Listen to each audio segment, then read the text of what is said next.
Today, let's talk about something wonderful in the early church, and I would describe it as mega power and mega grace. I'm going to read to you from Acts chapter 4, verses 32 and 33, where we read this. Now the multitude of those who believed were of one heart and of one soul. Neither did anyone say that any of the things he possessed was his own, but that they had all things in common. And with great power the apostles gave witness to the resurrection of the Lord Jesus, and great grace was upon them all. Back in Acts chapter 2, verses 44 and 45, we saw the sharing heart of the early church. Those verses tell us how they shared with one another and even sold their possessions to help each other. That was true of the church when they were about 3,000 in number. Now the number of Christians was much greater, and they still had that sharing heart. We read of this great generosity in these verses. Those who believed were of one heart and one soul. Neither did anyone say that any of the things he possessed was his own. This was true of the multitude, not just a few. To say it simply, they regarded people as being more important than things. This unity was a wonderful evidence of the work of God's Spirit among them. The commentator James Montgomery Boyce made an interesting observation about this unity in the early church. It wasn't the unity of conformity, where everyone is pressured to be exactly alike.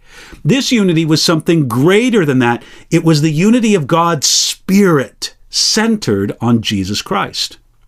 And because of their unity, they had all things in common. They recognized God's ownership of everything. It all belonged to God and his people. Because God had touched their lives so deeply, they found it easy to share all things in common. The unity and generosity of these early Christians was wonderful to see. Everyone would love to live in a community like that. Yet, those Jesus-focused hearts also experienced something else. We read here in these verses, with great power the apostles gave witness to the resurrection of the Lord Jesus. This great power was paradoxically both the result and at the same time the root of their unified, generous attitude.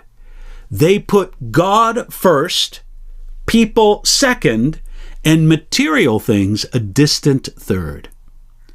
We also notice that they gave witness to the resurrection. We see the central place that the resurrection of Jesus held in the message of the first Christians. They preached a resurrected Jesus. So we read that great grace was upon them all.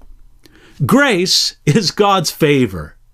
Without sounding too sentimental, we can say that God's grace is his smile from heaven. It is the favor and goodness of God to his people. Even better, it wasn't just grace, it was great grace. One commentator says that this is literally mega grace. The phrase great power can be understood as mega power. And did you notice who this was for? We read that this mega grace was upon them all. Not just a few special apostles, but for them all.